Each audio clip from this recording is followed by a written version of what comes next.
Yo quiero, en nombre de la Fundación, primero agradecerle a Víctor, que ha tenido la gentileza de asistir a esta actividad, y también agradecerle a cada uno de ustedes. Víctor, aquí estamos ante magistrados honorables y ante abogados ayudantes. Para nosotros, como Fundación de Institucionalidad de Justicia, es un lujo hacer este tipo de actividad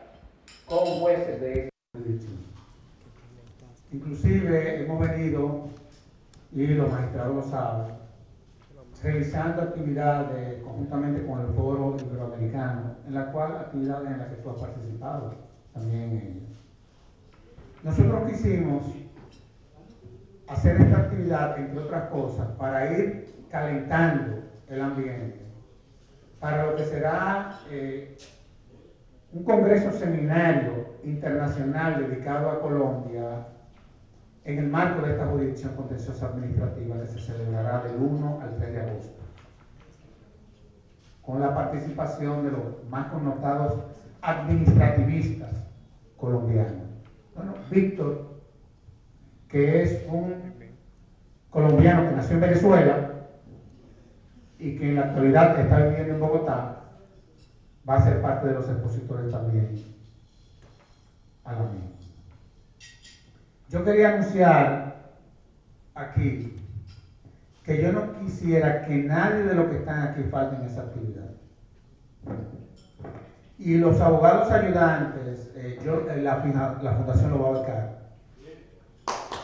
Porque los jueces que no hayan podido ser convocados, ojalá que se puedan integrar y nosotros lo convocamos, porque es que es importante seguir fortaleciendo la jurisdicción contenciosa administrativa, sobre todo,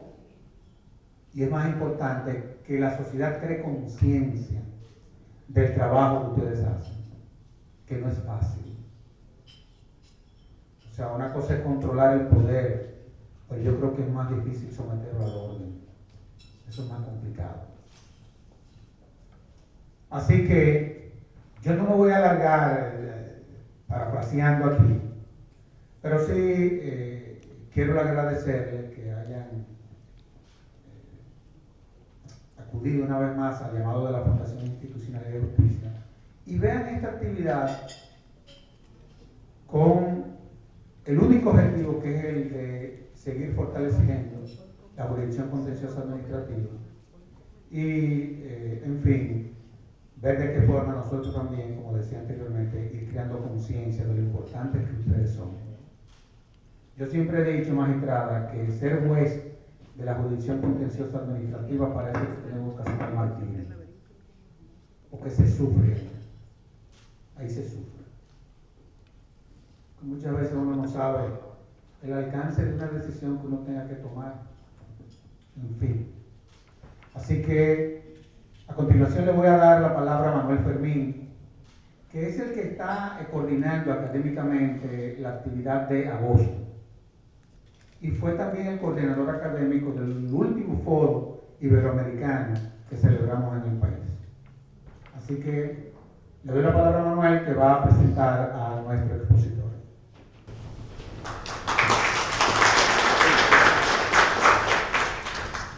Bien, pues en el marco, como bien decía Sergio Tulio, de lo que son las actividades previas de la primera jornada anual de Derecho Administrativo que vamos a tener en la República Dominicana, la idea es hacerlas anualmente. Hemos iniciado haciendo algo especial, que es poniendo un invitado, en este caso, país invitado Colombia, y en homenaje a un jurista como lo es el profesor Guevara Rodríguez, muy conocido en la República Dominicana porque sus obras llegaron muy temprano. Yo recuerdo que en la librería de la Filantrópica, pues ya llegaba esa obra que tiene 20 ediciones.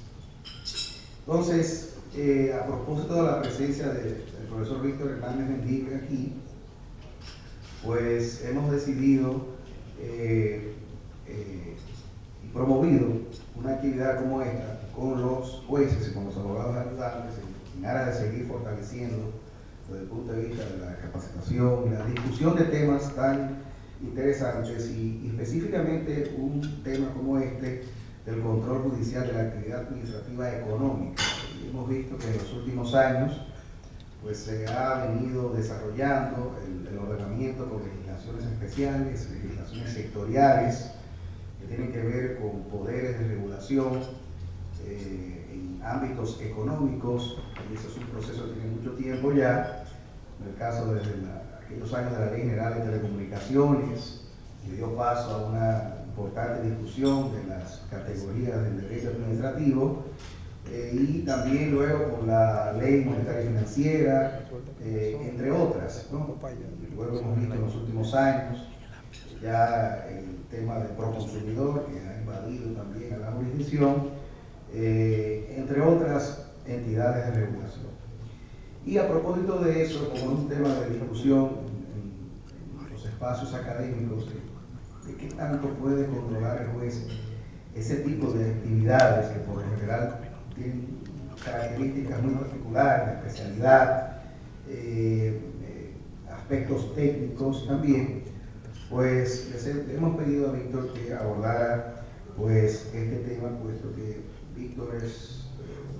académico consagrado y que ha estudiado mucho pues este fenómeno. Voy a presentar brevemente a una persona que es muy conocida en el país, como es Víctor Hernández Mendibre.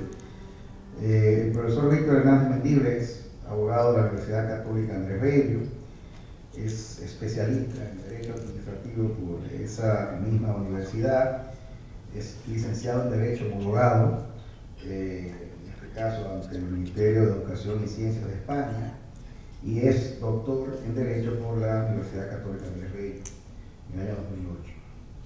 Tiene 29 años de ejercicio profesional en su despacho Hernández Mendibre, Orjuela y Asociados, que es un despacho especializado en Derecho Público, Derecho Constitucional, Derecho Administrativo, así como en el Derecho Público de la Economía. Es miembro también del Foro Interamericano de Derecho Administrativo. Con ustedes, sin más preámbulos, el conferencista, el profesor Víctor Hernández Mendibre. Pido un fuerte aplauso.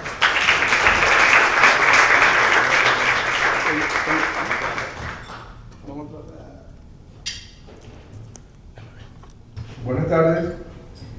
En primer lugar, quiero comenzar por agradecer a FinJust y en particular a Serviturio Castaño la oportunidad de estar el día de hoy conversando con ustedes. Esto se trata realmente de un diálogo, de una conversación, de un encuentro, además entre amigos, porque pues muchos de nosotros ya nos conocemos de hace unos cuantos años. Con algunos he tenido más contacto que con otros, pero al final creo que ya ninguno nos sentimos lejanos, sino que como si fuéramos unos amigos que se ven cada cierto tiempo y comparten puntos de vista comunes.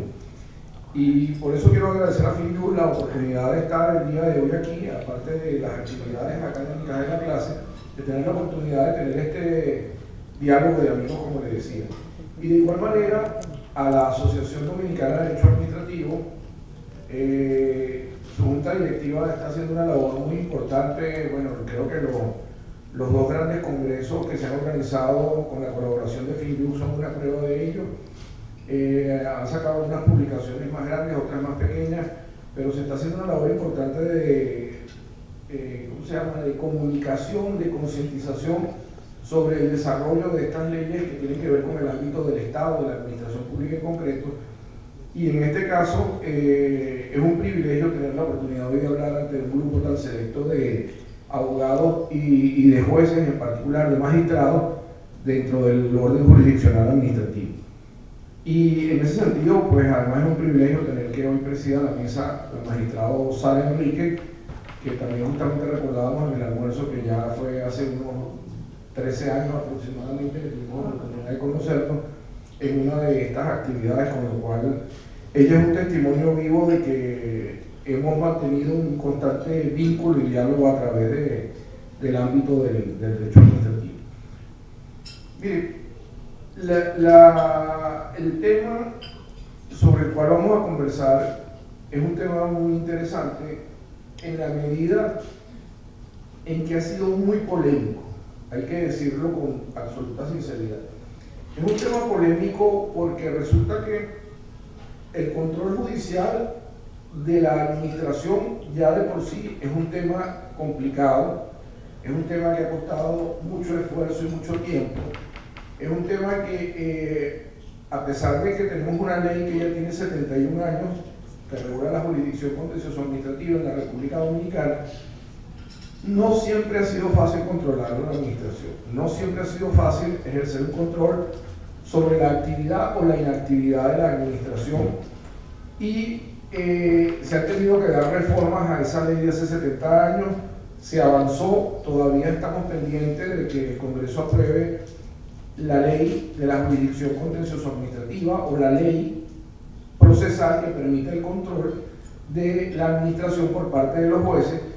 no porque no existe en este momento, sino porque esté modernizada, como acaba de pasar recientemente en la República de El Salvador, como ha pasado hace algunos años atrás en la República de Costa Rica, como ha pasado hace otros años atrás en la República de Colombia. Es decir, todos los países han ido adaptando las leyes a las nuevas necesidades de un auténtico control jurisdiccional que garantice la tutela judicial efectiva en los términos que pauta el artículo 69 de la Constitución Dominicana. Y es en ese contexto en que, para utilizar la expresión de la reciente obra del magistrado Crispín, que habla de derecho administrativo constitucionalizado, que es el título exactamente que le da el libro, que digamos es una suerte de parafraseo o de, si se quiere, de dominicalización de una expresión ya un poco más antigua que utilizó también un magistrado después de la Segunda Guerra Mundial en Alemania, que fue el magistrado Fritz Berner, que hablaba de que el derecho administrativo era el derecho constitucional concretizado. Es decir, esta expresión lo que nos pone es en aterrizar que el derecho administrativo no es una cosa seria, no es algo abstracto, sino que es el derecho de todos los días. Y ese derecho de todos los días, el cual nos vincula además a nosotros desde el día que nacemos, porque para poder existir jurídicamente, para que se nos puedan reconocer todos esos derechos de los que habla la Constitución, se requiere que el primer acto que hacen los padres de uno, porque ni siquiera uno tiene conciencia de ello cuando sucede eso, es irlo a inscribir al registro civil, es ir ante una autoridad administrativa y ahí se produce el primer contacto con la administración para existir. Y luego cuando uno fallece, pues siempre quedan temas administrativos que resolver, aunque ya uno no esté en este mundo, porque hay que hacer declaraciones de impuestos, hay que hacer trámites de actas, de documentos, etcétera, de autoridades administrativas. Y esto lo digo para entender además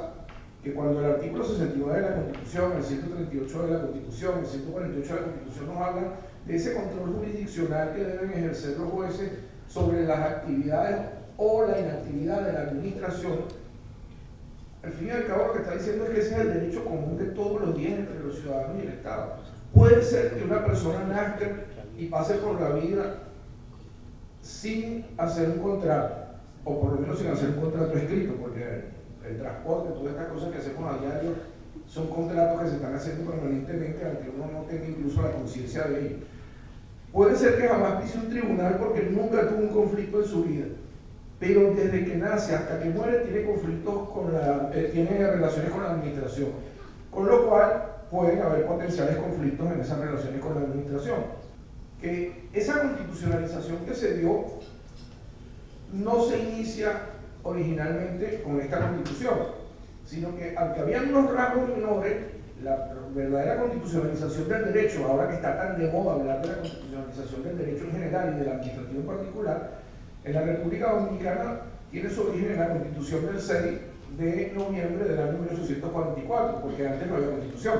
Ahí fue cuando por primera vez se establecen las primeras reglas jurídicas sobre las cuales va a funcionar el Estado dominicano y va a convivir la sociedad dominicana. Hoy en día, por supuesto, lo que hemos asistido es a que el catálogo de derechos fundamentales se ha ampliado notablemente, porque además de lo que expresamente recoge la Constitución, el artículo 74 de la Constitución nos abre el abanico de decir, y todos aquellos tratados internacionales en materia de derechos humanos forman parte del bloque de constitucionalidad, y esos derechos fundamentales, según el artículo 69 de la Constitución, según el artículo 6 de la Constitución, vinculan a los poderes públicos, incluso pueden llevar a conducir la nulidad de los actos expedidos en contravención a ellos. Entonces, bajo ese esquema, cuando nos planteamos el control de la actividad administrativa, lo que estamos planteando es el control de la actividad en la cual nos relacionamos con uno de los órganos del Estado cotidianamente. Y esto debería ser algo ya tan elemental que a lo mejor en otras circunstancias no tendríamos esta conversación, porque dirían, bueno, todo está fluyendo bien, es lo normal, la gente va a hacer una solicitud, ejerce un derecho de petición, inicia un procedimiento administrativo, la administración inicia el oficio y de ahí se producen decisiones que una vez notificadas van a surtir efecto en la esfera jurídica de su destinatario, y a partir de allí pues vendrán las autoridades a controlarlo si alguno de los interesados así se lo pide. Pero la verdad de las cosas es que no siempre es así. Y uno de los temas justamente que más reticencia causa, entre otras cosas por la explicación que les voy a dar inmediatamente en la parte introductoria, es que se tiene dudas sobre si debe existir un control pleno o no sobre los actos que emite la administración pública en el marco del control, de la regulación, de la intervención del Estado en las actividades económicas, en base a que se dice que, bueno, que haya espacios de amplia discrecionalidad que le delegó el legislador, que existe la posibilidad de que tenga unas mejores condiciones técnicas para tomar una decisión. Entonces yo creo que hay algunas afirmaciones que por lo menos en el caso dominicano, que es muy similar al caso de todos los países que tienen una constitución, en cuyos primeros artículos dice que estamos ante un Estado social y democrático de derecho, no pueden existir actos excluidos del control jurisdiccional, no pueden haber lagunas o vacíos en el control jurisdiccional, no pueden haber conductas u omisiones que no estén sometidas a esa juridicidad de la que habla el 138 de la Constitución. No pueden haber actuaciones u omisiones que escapen a lo que pautan los artículos 6 y 73 de la Constitución. En consecuencia, no hay actos que incluso estando exentos del control de legalidad, porque son en ejecución directa de la Constitución, estén excluidos del control de la constitucionalidad, que en el peor de todos los escenarios siempre tienen que estar sometidos a la Constitución como norma jurídica, como norma suprema, como fundamento del ordenamiento jurídico, y al cual todos los poderes del Estado están íntimamente vinculados. Es en ese contexto entonces que les propongo brevemente, para abrir más al debate que extenderme yo en reflexiones, hablar de la concepción del Estado social y democrático de derecho que está recogido en el texto constitucional y desarrollado en las leyes, tanto en las preconstitucionales, que no son incompatibles con la Constitución, por lo cual por eso siguen vigentes, como las expedidas con posterioridad de entrar en vigencia de la Constitución, que obviamente actúan de acuerdo a ello. No, todavía déjalo, estoy haciendo el Entonces, inmediatamente situar un poco cuál es el contexto sobre el cual se da la regulación. Recordemos que sobre esto ya el 147 de la Constitución concretamente nos da unas pautas en materia de lo que tiene que ver con servicios públicos, la función de regulación en qué consiste y cómo se ejerce o cómo se instrumentaliza por parte de quienes la llevan a cabo, para entonces hablar finalmente del control jurisdiccional pleno y de las potestades que tienen los jueces en el ejercicio de ese control, que son los jueces, en este caso, fundamentalmente los contenciosos administrativos, más no exclusivamente ellos, porque dependerá de la distribución de competencias. Ya sabemos que todos los jueces tienen la jurisdicción, pero no todos tienen la competencia para ejercer el control, sino que eso está distribuido por, entre otros temas, por la cuantía, por el territorio y por supuesto por la materia. Entonces, veamos inmediatamente en estos aspectos introductorios que nos dice la Constitución. Bueno, en primer lugar, el tema de la regulación nos plantea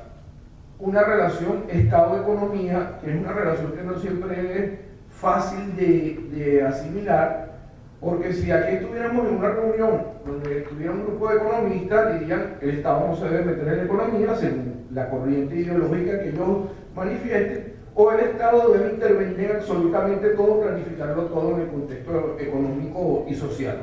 Es decir, se plantea una suerte de situaciones extremas por parte de algunos en que la actuación que debe tener el Estado dentro del marco económico y el impacto que eso tiene en la sociedad. Pero esto no lo define la Constitución, no es si nos gusta o nos parece o ideológicamente compartimos o no esa posición. Es el artículo 7 de la Constitución quien nos define cuál es el modelo político que tenemos en la República Dominicana. Es un Estado social y democrático de derecho. Sobre ello se ha escrito cantidad de páginas, el Tribunal Constitucional ha emitido múltiples pronunciamientos. No es el caso ahora de entrar aquí a decir las grandes virtudes del Estado social y democrático de derecho o las definiciones y la evolución que ha tenido este modelo de Estado, sino ese es el que recoge la Constitución actualmente. Ese modelo de Estado que recoge la Constitución tiene unas pautas, tiene unos cimientos desde el punto de vista jurídico que van a impactar y que van a tener incidencia en todo el desarrollo de las actividades económicas, sociales y culturales que se lleven a cabo en el país. Y eso es lo que veremos seguidamente. La Constitución no lo dice expresamente, como lo dice por ejemplo la Constitución de Perú en su artículo 60, no dice que este es un modelo de economía de mercado o de economía social de mercado. La Constitución dominicana sí habla del principio de subsidiariedad, que no es poco lo que dice cuando introduce el principio de subsidiariedad. Pero no es el tema tampoco ahora de hablar cuál es la relación entre el Estado y los particulares en el marco de la subsidiariedad, porque es un tema más ya de derecho de la economía o de derecho de la regulación económica, que para el día de hoy creo que más allá de una reseña puntual no hace falta extendernos en ese debate en particular. Pero sí, cuando hacemos una lectura del artículo 50, por ejemplo, del 51, del 53 de la Constitución, que vemos que nos habla de la libertad de empresa, que nos habla de la propiedad, tanto de la propiedad, digamos, ordinaria como de la propiedad intelectual, industrial y comercial, por llamarlo de alguna manera, o el artículo 53, que nos habla de los derechos de los consumidores, no, y luego vamos al 147 de la Constitución, que nos dice que en materia de servicios públicos el Estado tiene la obligación de legislar sobre ellos y además puede crear autoridades para regular esos servicios. Pues nos estamos dando cuenta de que hay unas directrices, hay unos mandatos que emanan de esa cláusula de Estado social y democrático de derecho que son aplicables en este contexto.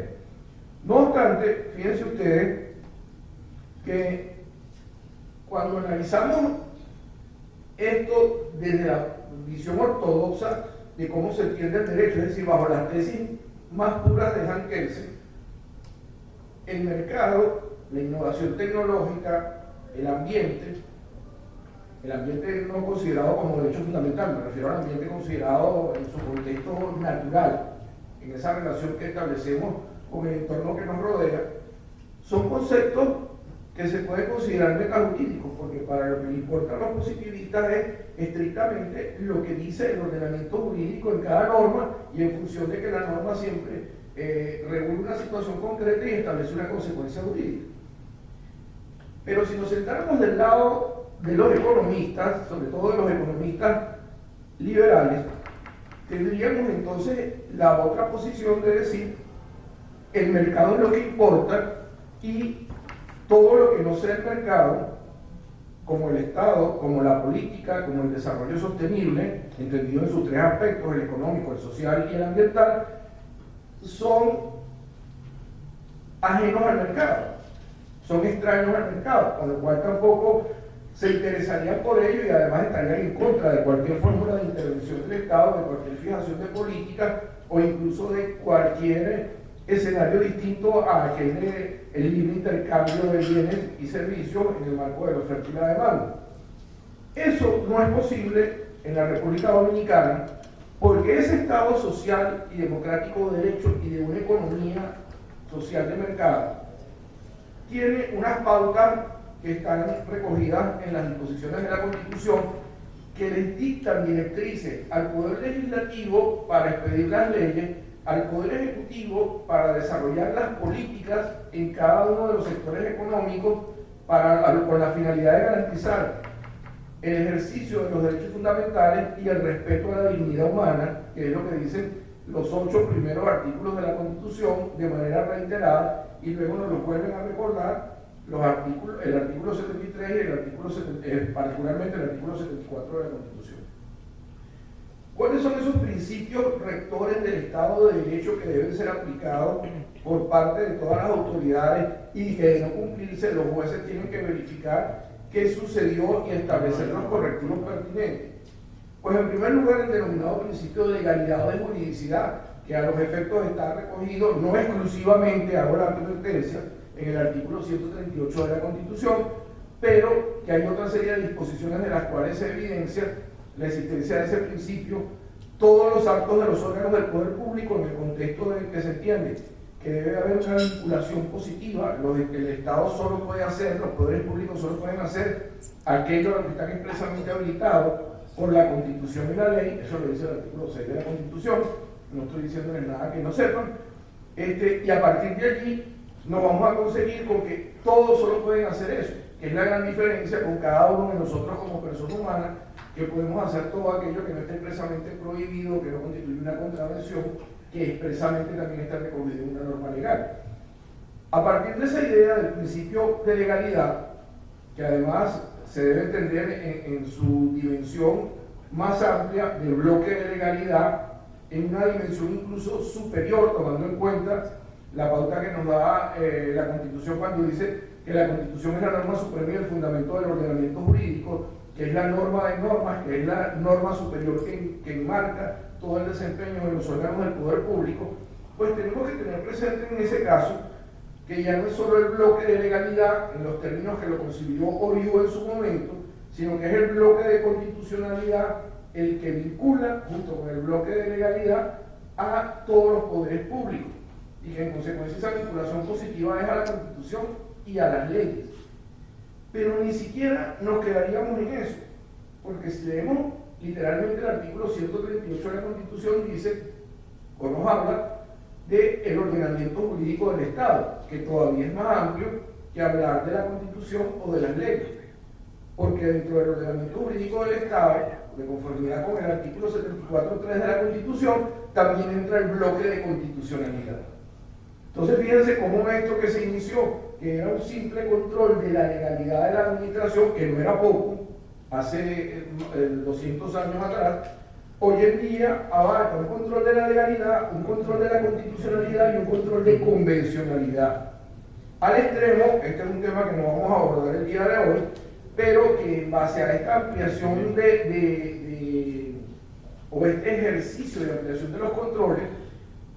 recientemente hice un trabajo donde hablo del vicio de inconvencionalidad en los actos administrativos, buscando ver que pueden haber actos que son jurídicamente legales y jurídicamente constitucionales, y no obstante pueden ser contrarios a la Convención Americana de Derechos Humanos, y qué implicaciones tendría eso desde el punto de vista, no solo la Convención Americana de Derechos Humanos, el Pacto de Derechos Civiles y Políticos, Sociales y Culturales, pero a los tratados internacionales que regulan los derechos humanos, y es allí donde entonces tenemos una nueva categoría de vicios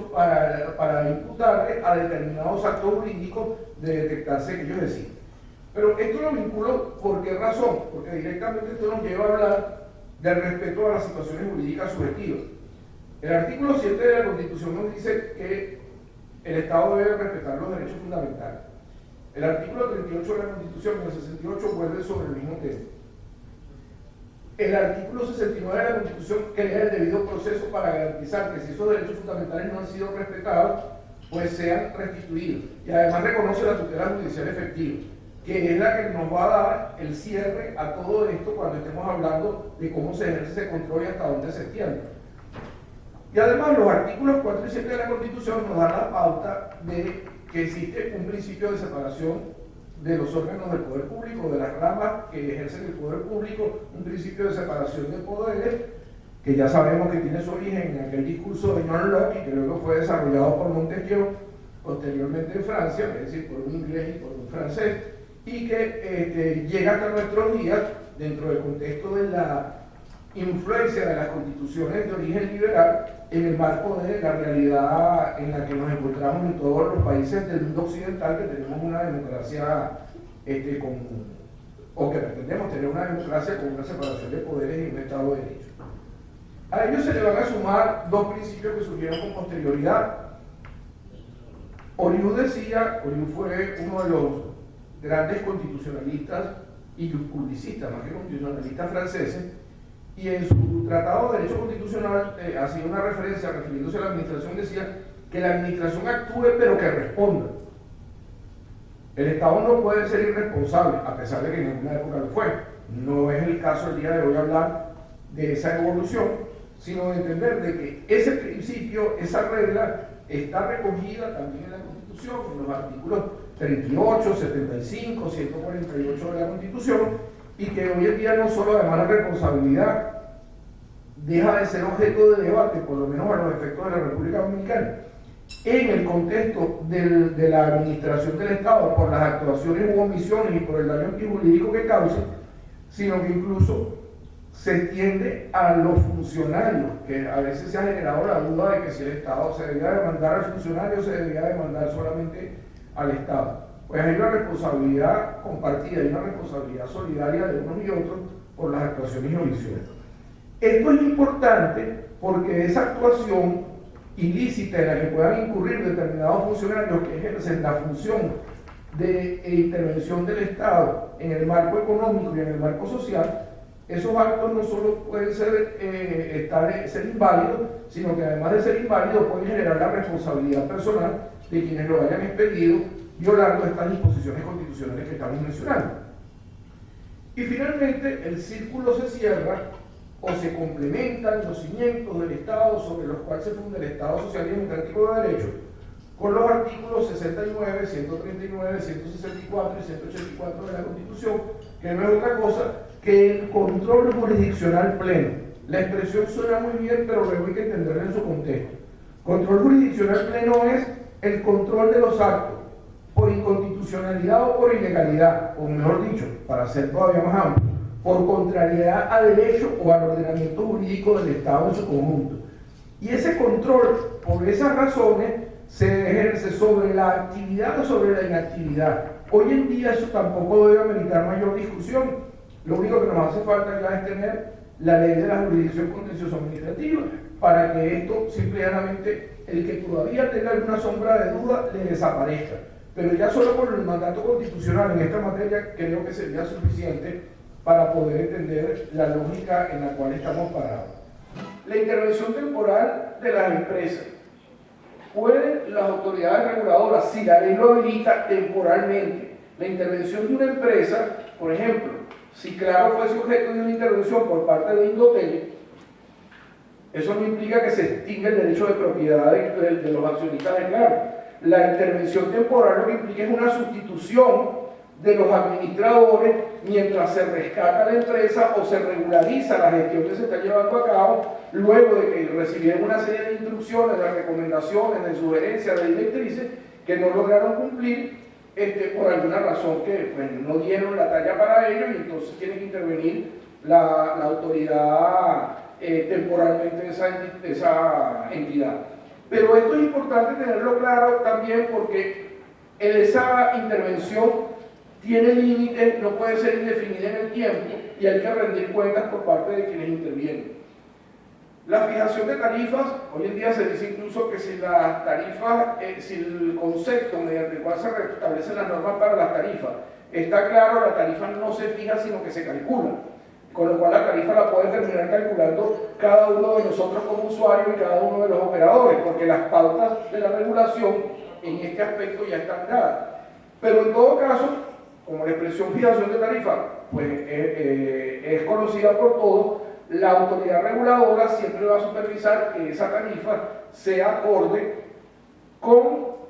el ordenamiento jurídico con las reglas técnicas que se fijaron y con las reglas económicas que se establecieron, y además en los tiempos. Yo no fijo las tarifas o yo no modifico las tarifas cuando me provoca, sino cuando se da el tiempo mínimo que tienen las tarifas, si ese es el caso. Hay una competencia cautelar que tienen para corregir mientras se tramitan los procedimientos de determinadas situaciones o conductas que se estén llevando a cabo, tanto de promoción de la competencia, en base a lo que pauta el artículo 50 de la Constitución, como de la protección de los consumidores, en los términos que están en el artículo 53 de la Constitución. Y ya les decía que la potestad sancionatoria,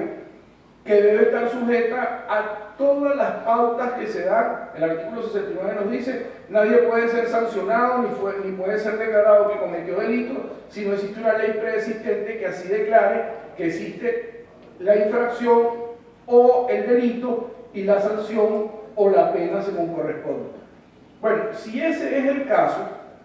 a partir del principio de legalidad, del principio de tipicidad, del principio de proporcionalidad, de la presunción de inocencia, del debido proceso, del derecho a la defensa, todas estas garantías que da el artículo 69 de la Constitución hay que garantizar. El 69.10 de hecho que nos dice que el debido proceso debe garantizarse tanto en sede administrativa como en sede judicial. Reiterando lo que ha dicho la Corte Interamericana de Derechos Humanos al interpretar el artículo 8 de la Convención Americana de Derechos Humanos. Pero adicionalmente a esto, la Ley 107 nos creó el procedimiento sancionatorio, salvo que existe un procedimiento especial. Sabemos que la Ley 107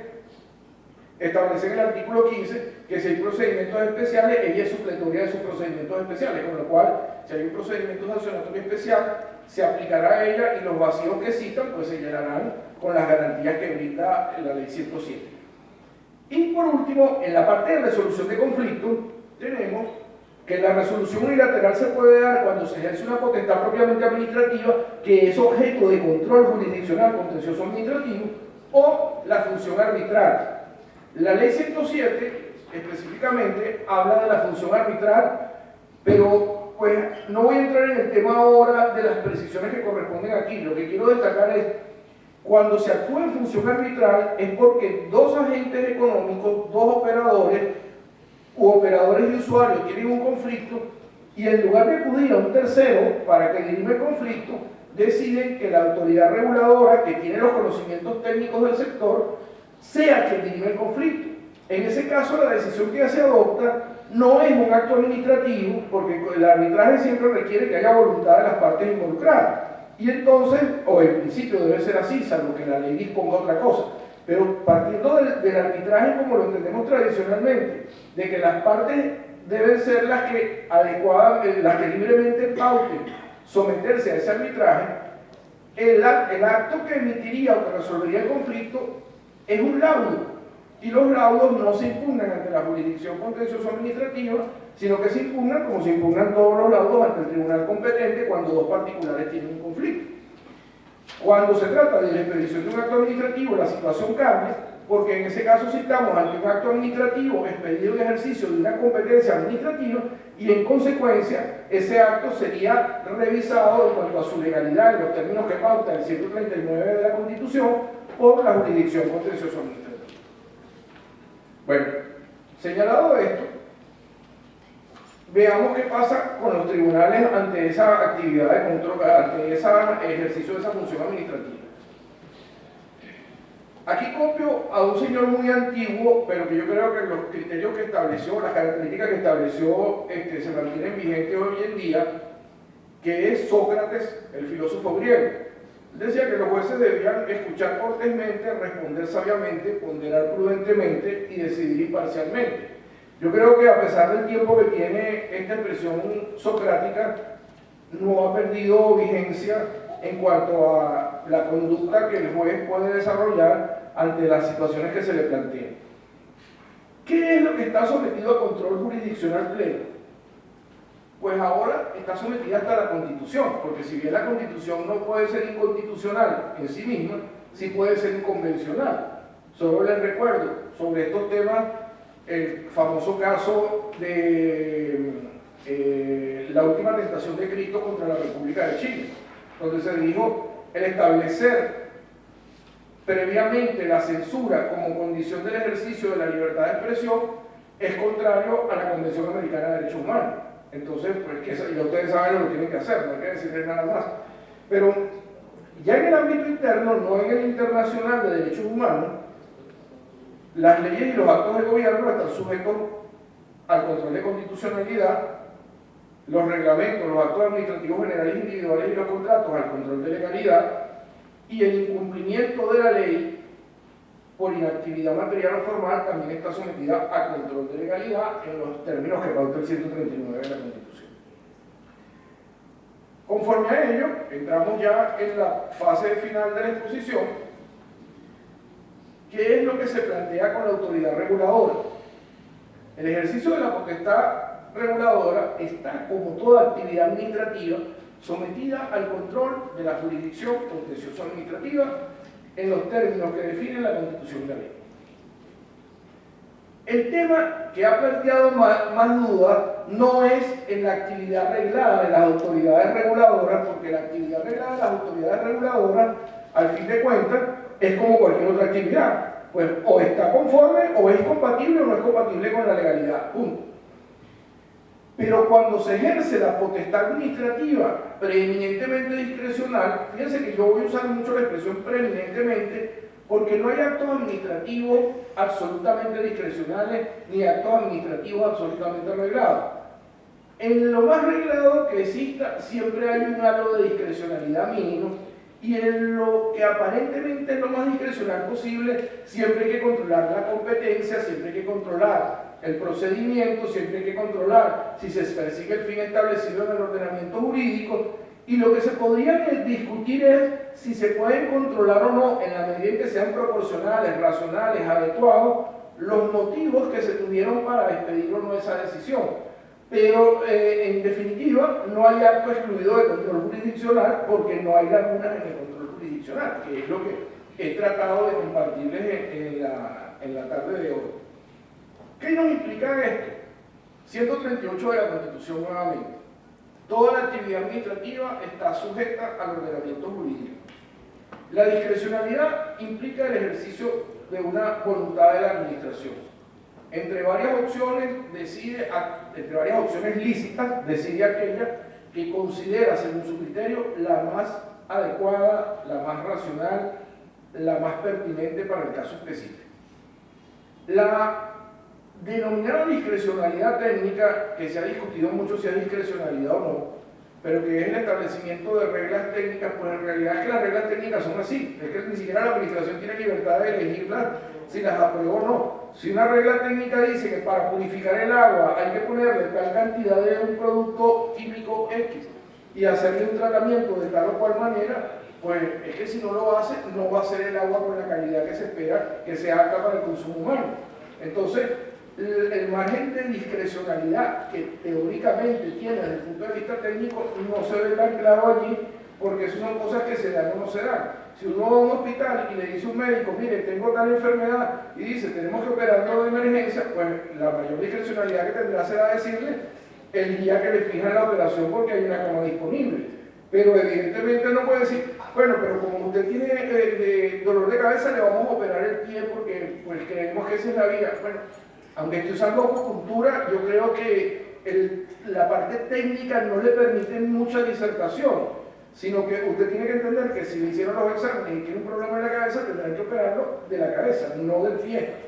porque lo más seguro es que esté ante un error médico inexcusable y con las consecuencias de responsabilidad que se pueden derivar de allí. Entonces, la discrecionalidad técnica, con los ejemplos que he exagerado, que por supuesto son están hechos a propósito para tratar de demostrar, no es tan discrecional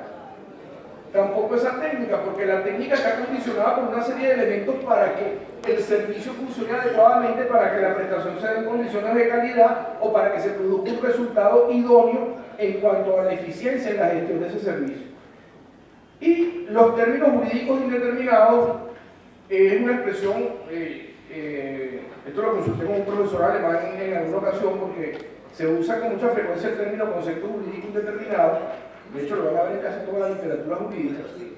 Pero un concepto indeterminado parece una contradicción en el lenguaje castellano, porque cuando nosotros decimos que tenemos un concepto es porque hemos determinado algo y sabemos de qué estamos hablando. Entonces, hablar de concepto indeterminado parece una contradicción terminológica. Dicho esto,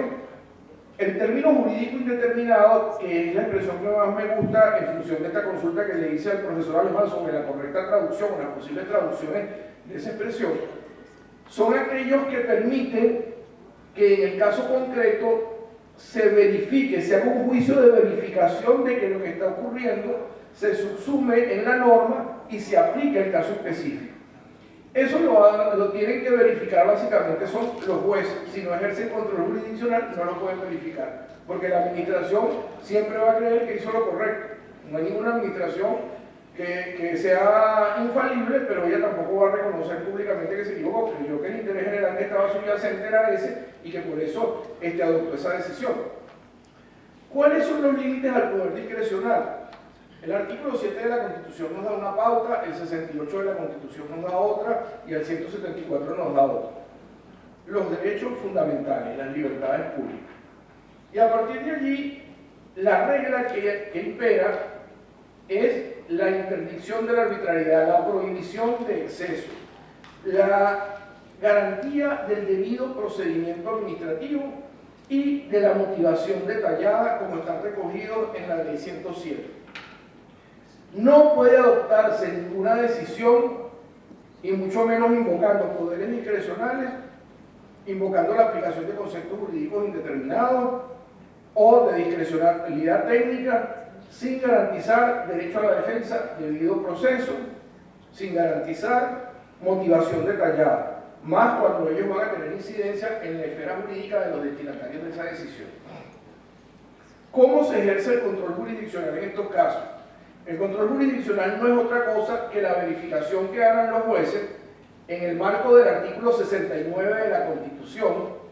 y del artículo 168 de la Constitución, que recuérdense que dice, y esto es muy importante, que el juez, digamos, a veces es una expresión que no me simpatiza mucho, pero que creo que es muy gráfica en estos tiempos, que el juez se empodere realmente de la condición de autoridad independiente y contralora de la administración. La Constitución dice que al juez le corresponde juzgar y hacer ejecutar lo sentenciado. La Constitución no dice el juez juzga y hace ejecutar lo sentenciado, salvo que sea el juez contencioso administrativo, o salvo que sea el juez constitucional cuando está juzgando al Poder Legislativo o está juzgando al Poder Ejecutivo. No, dice el Poder Judicial juzga y hace ejecutar lo sentenciado. El juez de amparo juzga y hace ejecutar lo sentenciado para garantizar los derechos fundamentales. El juez administrativo juzga y hace ejecutar lo sentenciado para garantizar los derechos fundamentales, para garantizar el restablecimiento del Estado de Derecho. Entonces, ¿qué es lo que verifica el juez? La conformidad del hecho es la conformidad al bloque de legalidad, al bloque de constitucionalidad y al bloque de convencionalidad, copiando las expresiones de Maurice Oriú, de Luis Foró y de Gregorio Ferrer Magreo sobre cada uno de estos temas. ¿Cuáles son los medios de control básicamente? El 72 constitucional nos habla del amparo y el proceso administrativo previsto en el artículo 164 de la Constitución y pendiente del desarrollo por parte de la ley que regula la jurisdicción contencioso administrativa. ¿Y qué aspecto es el más importante cuando no estamos hablando del control de la conducta arreglada, sino de estos que tienen este halo de discrecionalidad al que nos hemos referido? Pues hacer el juicio de proporcionalidad. Esto también se lo debemos a los tribunales alemanes y a los juristas alemanes. El principio de proporcionalidad nos permite hacer unos juicios sobre la adecuación, sobre la necesidad y la proporcionalidad en sentido estricto. Es decir, esa prohibición de exceso lleva a que se verifique si la medida o la limitación que se proveyó, que se dictó, es apta para alcanzar el fin perseguido por la ley, si no existe otra medida alterna y menos gravosa que sea capaz de alcanzar el mismo objetivo, pero sin afectar tanto los derechos fundamentales, y la ponderación de que las limitaciones o restricciones sufridas sean las estrictamente necesarias para alcanzar el fin que se persigue. En función de ello, podemos concluir lo siguiente. La tutela judicial efectiva de la que habla el artículo 69 de la Constitución exige que no existan actos excluidos del control jurisdiccional. Las potestades de los órganos jurisdiccionales oscilan entre expedir sentencias declarativas, constitutivas o de condena en atención a las pretensiones que le hayan formulado las partes involucradas en el proceso administrativo. El órgano jurisdiccional administrativo puede confirmar la validez de los actos administrativos. Él no está simplemente para anular porque sí cada vez que le llega un caso. La tutela judicial efectiva no implica que uno le dé la razón, implica que a uno le dé la razón cuando tiene la razón. Porque hay algunos que creen que con invocar tutela judicial efectiva, si no se la dio el juez administrativo, siempre le quedaría ir a pedir que se violó el artículo 69 de la Constitución y por vía de amparo solicitárselo al Tribunal Constitucional. Pues claro, si uno tiene la razón, y eso implica, cumpliendo con el propio 69, presentar alegatos, presentar las pruebas, que las pruebas sean obtenidas lícitamente, que luego sean valoradas por el juez y que el juez además emita la decisión que considere que juzgue pertinente conforme a derecho. El reconocimiento de los vicios invalidantes por parte del órgano jurisdiccional puede efectuarse de oficio o a instancia de parte según los supuestos de nulidad absoluta o de nulidad relativa contemplados en la ley, y incluso pueden darse vicios de inconstitucionalidad, de ilegalidad o de inconvencionalidad, como ya les había adelantado previamente. Pero lo más importante que nos podemos llevar de estas reflexiones es que no solo los jueces administrativos están en la obligación, por mandato de la cláusula de Estado Social y Democrático de Derecho. Recuerden que todo Estado de Derecho, en definitiva, es un Estado de justicia. Y esa justicia que se pretende alcanzar a través de las pautas que da el artículo 69 de la Constitución, debe estar orientada a que cuando proceda se restablezcan las situaciones jurídicas subjetivas, que son uno de los pilares de ese Estado de Derecho que les dije inicialmente. Y obviamente cuando no proceda, pues se declarará sin lugar la demanda, la pretensión formulada, y se confirmará la validez y la vigencia de los actos jurídicos que han sido cuestionados y cuya legalidad ha sido impugnada. Muchas gracias por la atención dispensada y quedo a la orden para conversar sobre los temas que consideren pertinentes.